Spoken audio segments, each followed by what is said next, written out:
Ito yung pang toppings ni Kuya kanina na ginawa niya eh. Ayan. Ito pang toppings niya yan. Ayan, pang toppings niya yan. Tapos ito yung minimix niya.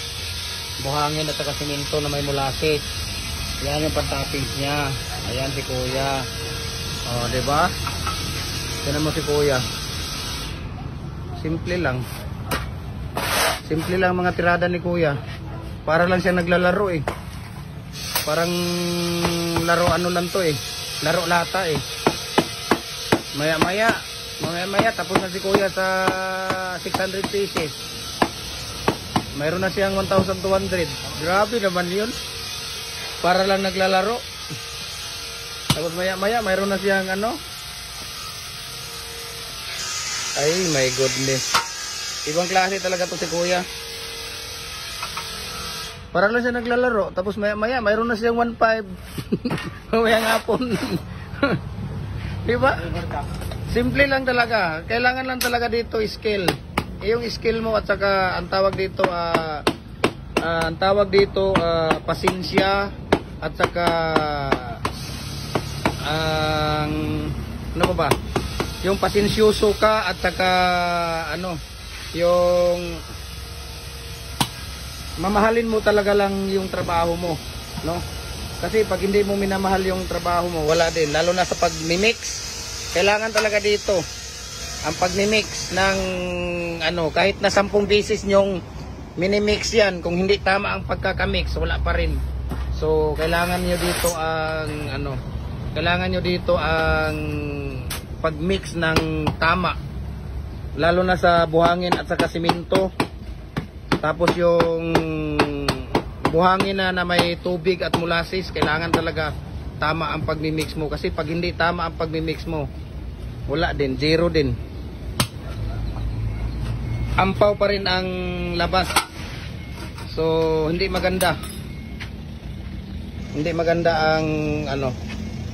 So, kailangan lang talaga dito ang ano mo eh, tawag dito yung sipag at tiyaga. Yun pala, sipag at tiyaga. Uy, tumpak na tumpak si Kuya yung mga ano niya eh. Sipag at tiyaga. Yun pala dito ang ano ni Kuya. Sipag at tiyaga. So, ilang karatilya Kuya na buhangin ito? Ito. Ilang sako simento?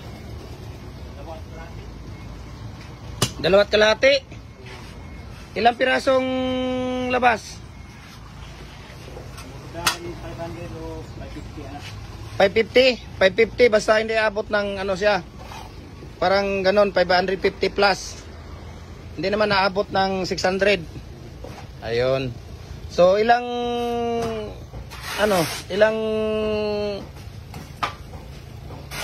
ang takalan mo ng molasses, ilang litro?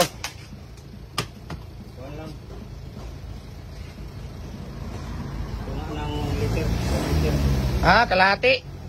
Kalahating litro na molasses ang hinalo mo dito. Tapos ang timplada mo dito sa toppings mo, ito. Ilang sakong simento yung toppings mo? Walang. Isa at kalahati. Ha? Isa at kalahati. Isa't kalahati na sako na simento. Tapos yung buhangin na painsan?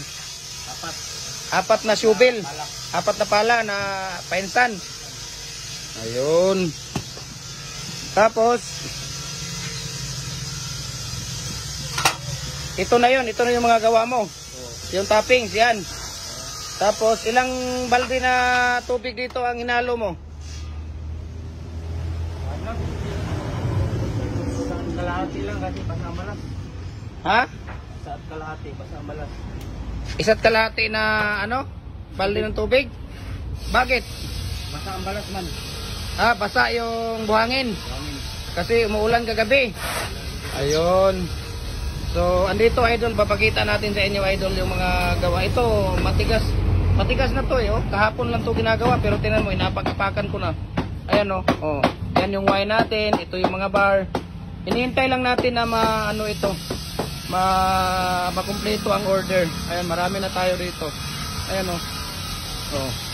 Mga bar, tapos ayan, hexagon. Tapos ayun, mga bar, ang dami. Ayan. So kung nakikita ninyo yan, ayun pa oh. So inihintay na lang natin ito na ayan, dinidiligan namin kanina ito para mas lalo siyang titibay at titigas. Ayan. So inihintay na lang natin ito na matatapos ang order, makumpleto para i-deliver natin. Ayan. Dito naman yung mga hexagon. Ayan. Puro ito mga plain toppings lang plain toppings na cement. Ayan, zigzag. Tingnan mo, zigzag. Ayan o, zigzag. Tapos bar, Y. Ayan. Tapos dito, may mga L dito. Nasana yung L natin? Na-deliver na pala kahapon yung L natin.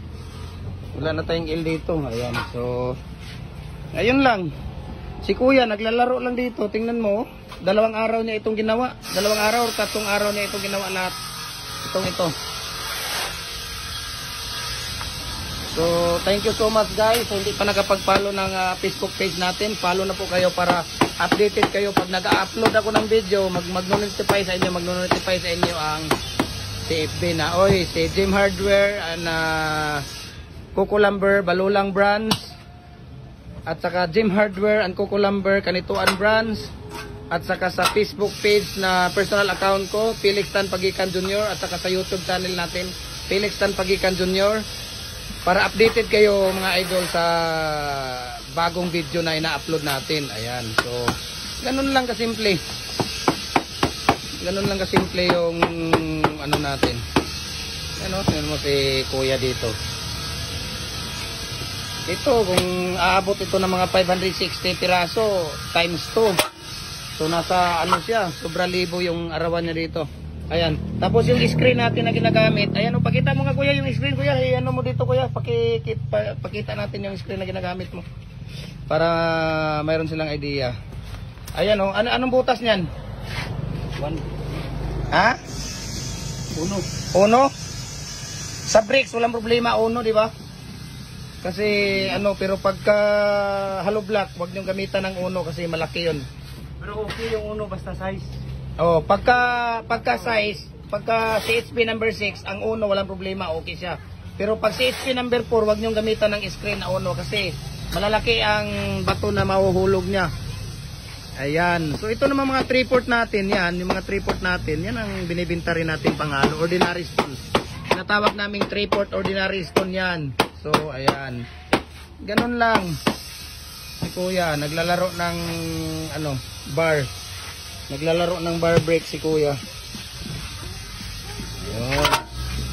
Tingnan natin si Kuya. I-upload natin ito para makita nila yung maganda eh.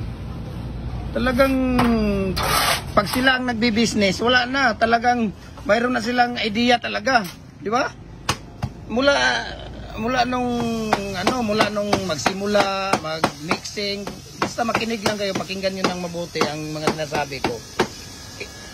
Ang talaga dito, importante ang pagmi-mix, no? Pagmi-mix molasses, importante molasses at saka yung yung tubig at saka yung mixing ng simento, buhangin natin molasses. Talaga kailangan natin na mas yung maganda. May technique kasi sa pagmi-mix eh. Manood kayo sa mga video ko yung pagmi-mix. Paano mini-mix ni Kuya paano niya kinukuha yung buhangin at mini-mix niya. Ayun, para may idea rin kayo. Kaya thank you so much sa lahat po and God bless us all. Share nyo po yung video natin para masaya. Share nyo lang ito, masaya na ako eh. Yun lang hinihingi ko sa inyo eh. Tapos pag mamigay din kayo ng star. Ayan, para mayroon tayong